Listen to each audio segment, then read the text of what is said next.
Imagine your phone dies, the lights go black, and suddenly you realize you have no idea how to survive the next 72 hours. Most people think they're ready. They're not, and that mistake could cost them everything. In the next several minutes, you'll learn the 9 critical rules that separate survivors from casualties when the power grid fails. These aren't theories, they're proven protocols used during real disasters like Hurricane Sandy and the Texas freeze. By the end of this video, you'll know exactly what to do in the first 30 minutes of a blackout, how to secure 100 plus gallons of water before your neighbors even notice, and when to abandon your home before it's too late. Welcome to Food Decider, where we break down survival strategies that actually work. If you want to protect yourself and your family when modern life collapses, hit that like button and subscribe, because this information could save your life. Let's get into it. Here's what most people don't understand. Modern society is just 3 days away from total breakdown without electricity. Grocery stores empty, gas stations close, water treatment facilities fail.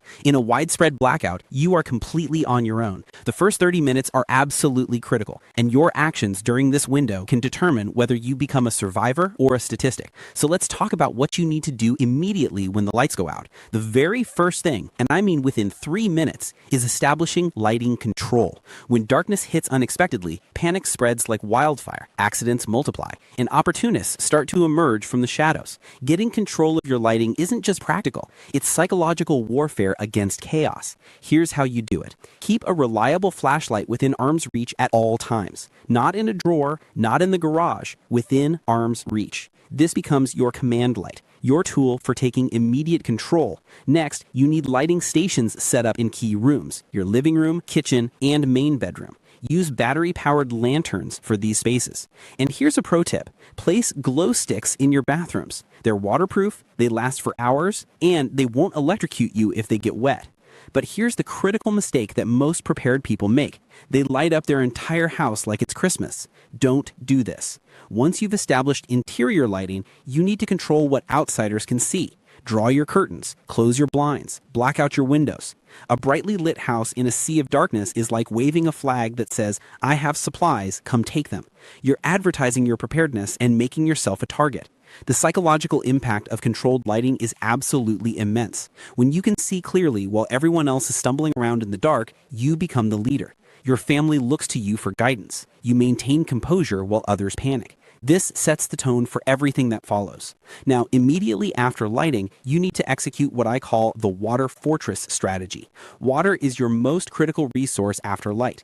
Here's what nobody tells you. When the grid fails, municipal water systems have only 6 to 12 hours before pressure drops and your taps run completely dry. You have a very narrow window to act. The moment you realize the blackout might last more than an hour, start filling everything. Fill your bathtubs. That's 30 to 50 gallons right there. Fill sinks, pots, pitchers, buckets, anything that holds water. But here's the crucial step that separates smart preppers from dead ones. Treat every single gallon with purification tablets or a few drops of unscented bleach. Just 2 to 3 drops per gallon. Why? Because water treatment plants may fail, and you cannot trust that the tap water flowing right now will remain clean. You also need to think about renewable sources. Set up rainwater collection with buckets or tarps. And here's something most people forget. Your hot water heater is an emergency reservoir. It can hold 40 to 80 gallons of drinking water. Just turn off the intake valve before you access it, or you'll drain it into your pipes.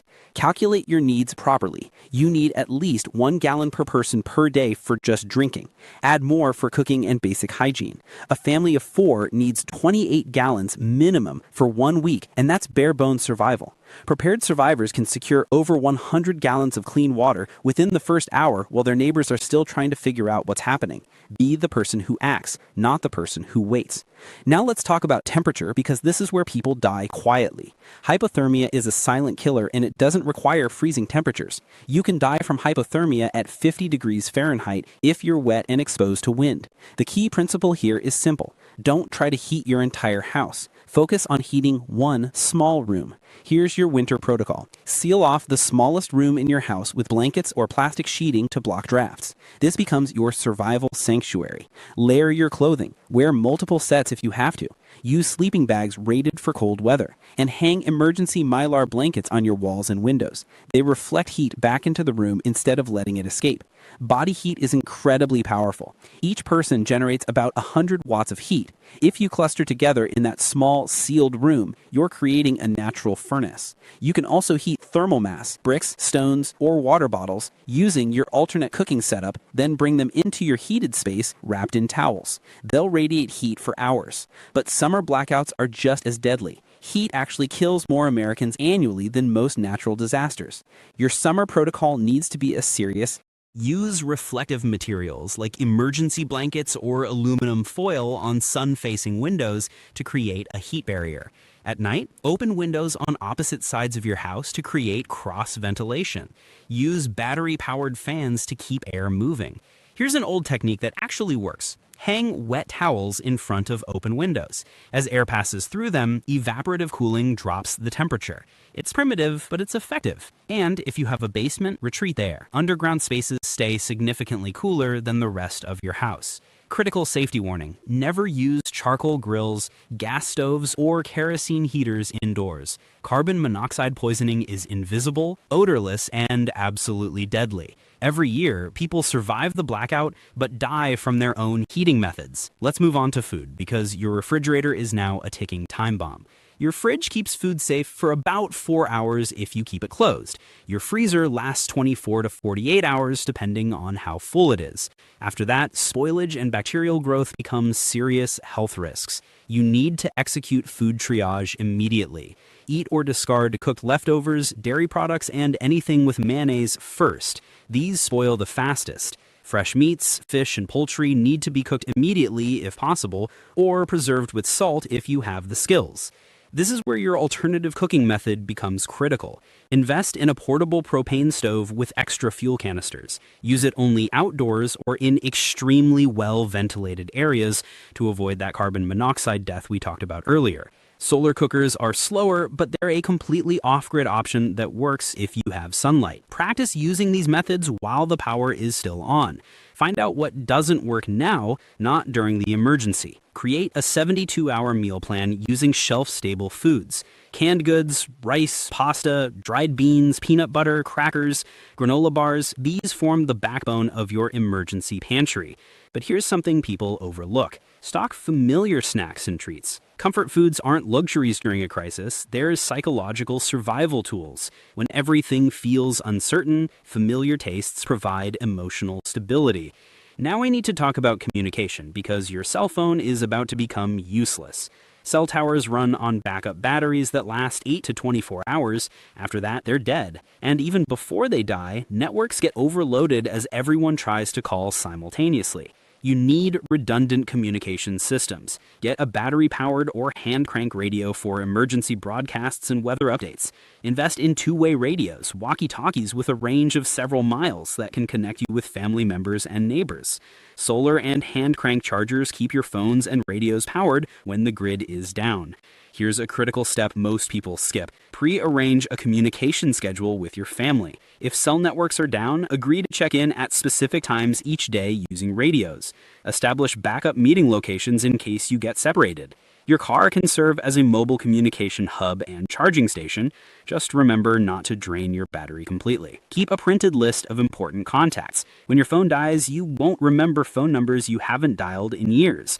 And have signal tools ready. Whistles, mirrors, flares, and bright flashlights can attract attention when all electronics fail. For extreme scenarios, satellite communicators work anywhere on Earth, but they're expensive. Medical preparedness is where most people fail catastrophically. A simple cut can become life-threatening without proper care. Running out of prescription medication is a preventable tragedy that happens constantly during disasters.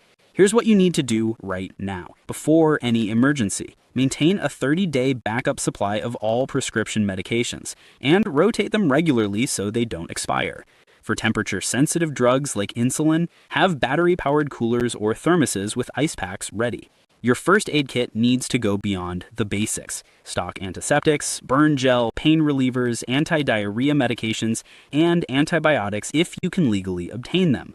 More importantly, know how to use every single item in that kit. Hygiene supplies are medical necessities. Wet wipes, hand sanitizer, toothbrushes, toothpaste, and feminine hygiene products prevent infections and disease. You also need to plan for waste management when toilets don't flush. Use plastic bags with sawdust or kitty litter to create makeshift toilets.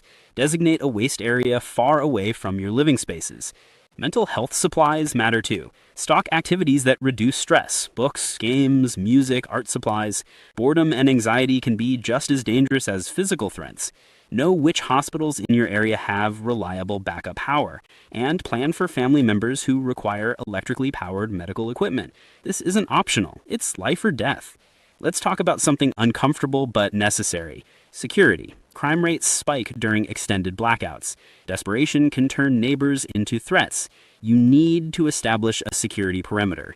Reinforce your entry points. Install deadbolts, security bars, and manual locks that don't require electricity. Use wooden braces behind doors and set up noisemakers, simple tripwires with bells or cans. Control your visibility from outside. Dim lighting suggests occupancy, but not abundance. You want people to know someone's home, but not that you're stockpiled like a fortress. Build relationships with your neighbors now, before the crisis. Know who you can trust. Help them prepare. A prepared community is infinitely safer than one fortified house surrounded by desperate people. Practice noise discipline. Generators and radios are easily heard and they advertise your activity. Vary your pattern. Don't let people predict your movements or resources. Here's a clever psychological tactic. Create the illusion of numbers. Even if you're alone or have a small family, vary your lighting patterns, use different voices on radios, and move near different windows at different times. Make potential threats think you have more people than you actually do. Now let's talk about resource multiplication. This is how you make limited supplies last far longer than they should. Use LED lights instead of incandescent. They use a fraction of the power. One battery can power multiple devices if you use them strategically. Hand crank flashlights and solar lights eliminate battery dependence entirely. Redistribute heat from cooking to serve multiple purposes. Warm water for washing, heat water bottles for warmth. Reuse gray water from washing for plants or toilet flushing. Collect rainwater and even condensation. Stretch your food ingredients. One can of tomato sauce becomes multiple meals if you're creative. Sprout seeds for fresh vegetables that grow without electricity. Stock cross-functional supplies. Duct tape, plastic sheeting, and blankets serve dozens of purposes. But here's the real multiplier: skills. Repair skills, food preservation knowledge, and medical training multiply your resources far more than any stockpile. One person with skills is worth 10 with just supplies. Build social multiplication with trusted neighbors. Share skills and resources. One person has medical training, another has mechanical skills, another knows food preservation. Together, you're all stronger. Conserve energy religiously. Use daylight hours for tasks. Cook multiple meals at once. Cluster activities to minimize power use. Finally, maintain morale with games, music, and routines.